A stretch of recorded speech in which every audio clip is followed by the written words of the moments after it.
Why do they get up and leave? Why do they get up and leave? Tell you they love you, then get up and leave. What's up, guys? Welcome to the NBA recap. Yes, sir, we're back again with another episode.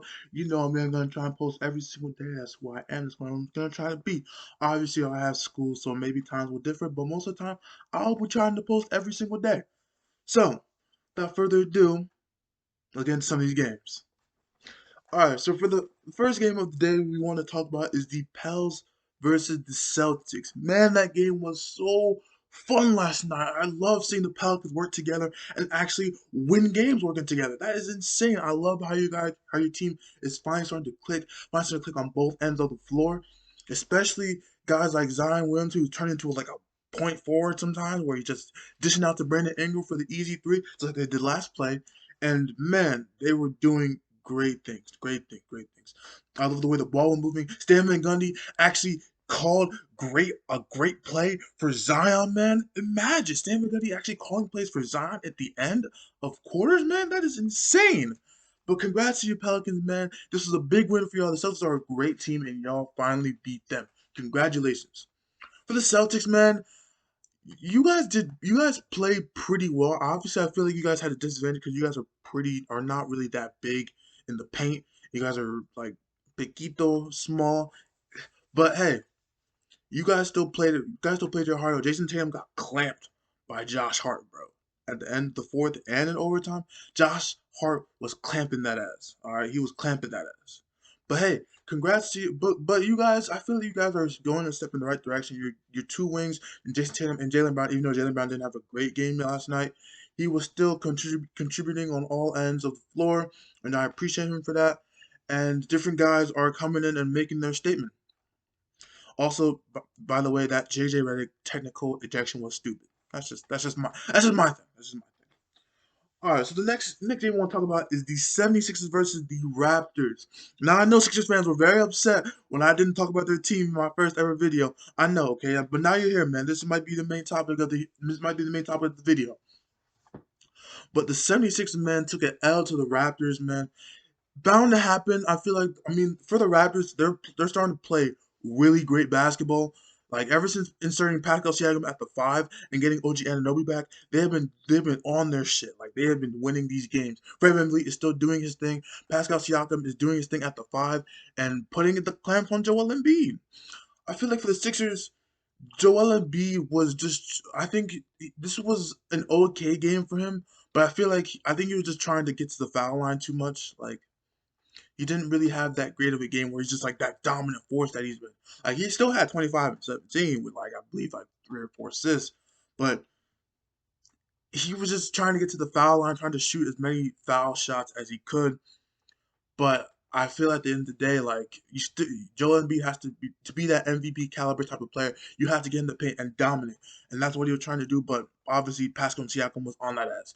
Ben Simmons being aggressive, which I like. I like how he's getting in his bag. You know, trying to be aggressive. Maybe for that All Star game, we don't know. But hey, he's still doing his thing. I like the way your team's working. Seth Curry, man. Seth Curry, I don't know what happened to you, man. You were the 50-50 100 guy, but now you're 46, 45. Which is still great numbers, but like, come on, Seth Curry. I mean, you've been kind of inconsistent these past couple games. I need you to get back to the stardom that you were before. So Sixers could be successful. Danny Green being Danny Green. That's all I can say about Danny Green. All right. The next game I want to talk about is the Thunder versus Cavs. Not much to say about this team. Not both of these teams actually, but if anything, Shea is that guy giving you 30 plus points. That dude is going crazy for the Thunder, and why they still seem to always be competitive even though they're down to a rebuilding stage, I have no idea. The Cavs, man, I don't know what happened to them. They were so hot starting the season. They were like what 10 and 11, beating up the Nets, the Brooklyn Nets, and then all of a sudden they just plummet and they're on like what a 8 game losing streak, 9 game losing streak. Man, I don't know what happened. I think maybe it was the whole Drummond thing that caused an issue with them. But I don't know, man. They need to fix something because I don't know why. But the Stars had a pretty good game. Jared Allen had a pretty good game.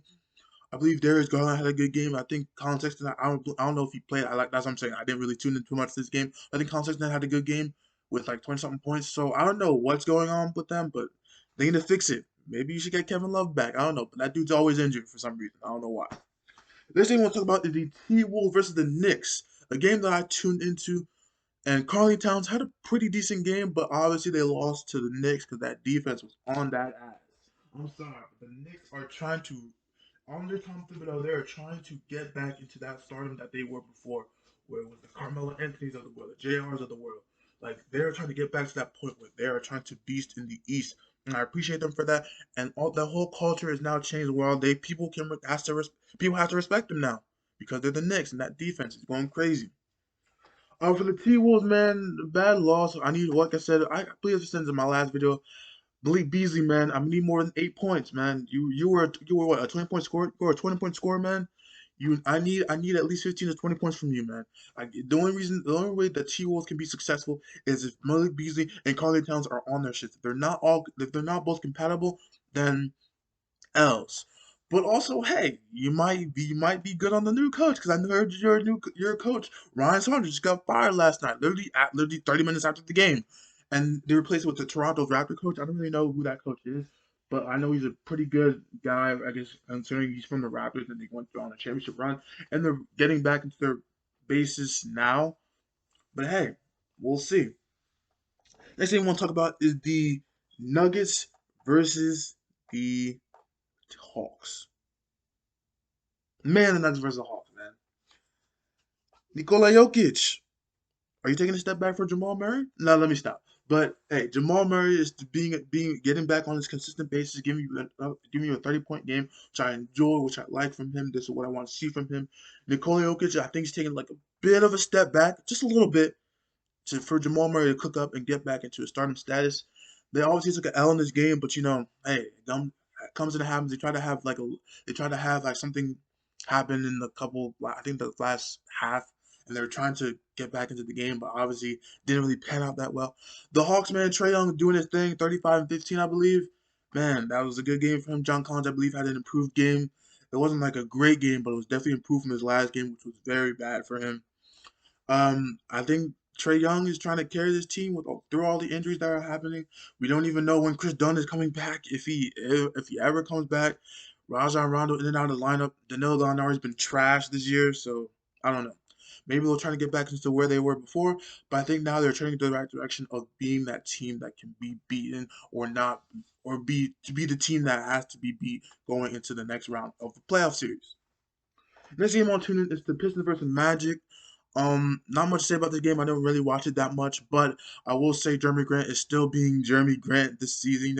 Coming clutch, trying to come clutch. Even though they did take the L this game, Jeremy Grant is trying to be trying to get his ass in that ballot for the All Star game. Man, should he get some votes?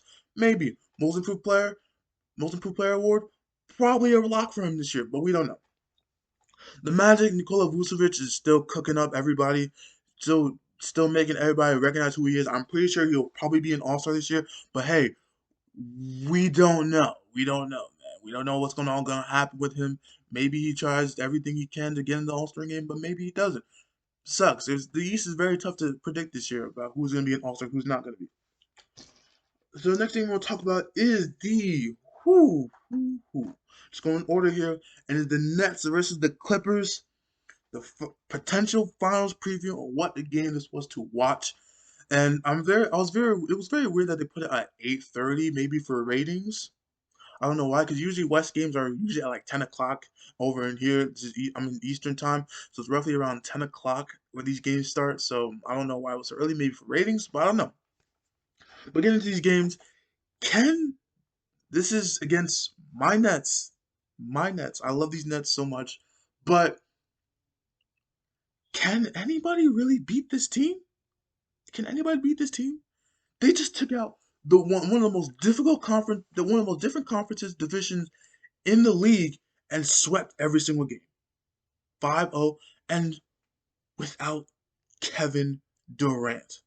Imagine if Kevin Durant was in the lineup. Oh my gosh, my team would crush everybody. Maybe, I don't know. Like I said, I feel I'll give a pass to the Laker game because obviously they're missing Anthony Davis, they're missing Dennis Schroeder. I will give a pass to that game. This game I'll have to assess it more, but hey, The Clippers, man, they're a really good team. I don't understand why Paul George was on a minutes restriction for the last like 2 minutes of the game. Might as well just keep him in if you're gonna keep him in the almost the entire fourth quarter and take him out for the last 2 minutes. That's really dumb on Ty Lue's part. I don't know why he did that. But hey, you're trying to manage a superstar. I understand that, but at the same time, there's 2 minutes left in the game. Y'all probably could have won that game if Paul just had stayed in because he was hot, man. That dude was like 30 plus points on I don't even know how many minutes he played, like 32 minutes. Might as well just keep him in. And that last play on James Harden, that was not an offensive foul. That was not an offensive foul. If anything, it was a foul on Harden. Like that was a foul on Harden. That should have been the and one. That should have been the and one for Kawhi. But hey, the league's what the league is, and you're gonna have some times with the refs do some weird stuff. But hey, Kawhi Leonard is still putting his team on his back, even though like he's doing like great things. I love what he's doing for the Clippers team, trying to be like that playmaker that he's grown into. And Paul George the same thing, being that playmaker. And this is a potential finals preview, and the Nets beat them without Kevin Durant. In my opinion, I feel like the only team that could possibly beat the Nets is the Lakers if they're fully healthy. Is the only team that I feel like that could beat the Nets because you can put AD on KD, you could put LeBron on James Harden, and you can put Dennis Schroeder on Kyrie Irving, which is pretty key matchups on all ends. You put the others against the others from the Lakers and the Nets. That's the only time I feel like that could really beat this team. But hey, they're trying everything they can to do what they can to win. I respect them for it. So hey, so like I said, like this Brooklyn Nets team is real. I know their defense is really bad. Well, not improving, but still like subpar.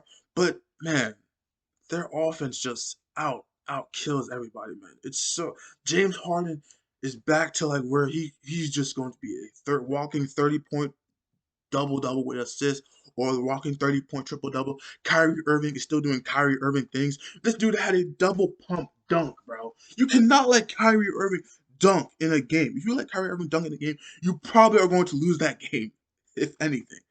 Because Kyrie Irving will do everything he can to just put fear into the defense's eyes when he's doing these razzle dazzle moves, going into the paint with the left hand, doing a jump hook with the left hand, the offhand, and just giving you these threes where it's just like, bro, how are you possibly doing that?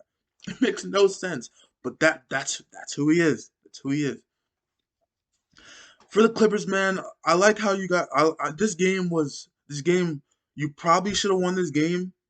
By the end of the day, it's still gonna be a Nets win. You know what I'm saying? It's still gonna be a Nets win. But this game, I like how the Clippers are rolling, they're flowing. Like they were down. They were down. I'm pretty sure they were down in the half, and then coming down in the third quarter. I think they were down like a lot, and then they came back all the way. They came all the way back to tie the game up, and then believe they took the lead. I don't remember, but hey, they're doing great things for the Clippers. Everybody should be out for the. Everybody should be looking at the Clippers, man. They're looking at a they're a very sleeper team, man. Like Nicholas Batum, man, I call him trash to him because he was very trash for the Charlotte Hornets.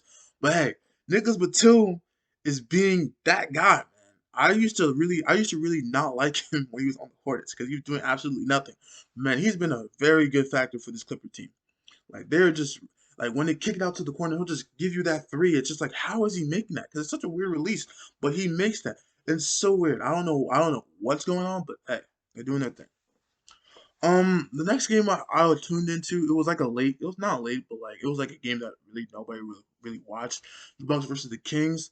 For the Bucks, a good win. You know, Giannis and Chris Middleton had a good games. Trying to carry that load without Drew Holiday. You know, I know you guys have been struggling. I know you guys have been struggling this regular season, but I feel like maybe it's just like I said. I believe I said in one of my other videos that I think this is just the regular season that the Bucks don't really give a fuck about because they already know that they are a good team in the regular season. It's just showing that in the playoffs. That's what people care about, showing that stuff in the playoffs. But hey, I think you guys have a real shot at doing something big. Maybe people don't see it now, but I feel like they're going to do something big. For the Kings, man, the only thing I'll say about the Kings is I love Tyrese Halliburton. I like that guy. That's all I'm going to say for the Kings. This is an L. I mean, you guys call it an L, but hey, you're still competitive. Which I would like to see. It's definitely a step up from last year. Last year, you guys were trash. But this year you guys are still competing, trying to compete, even though this was, I believe, was a blowout.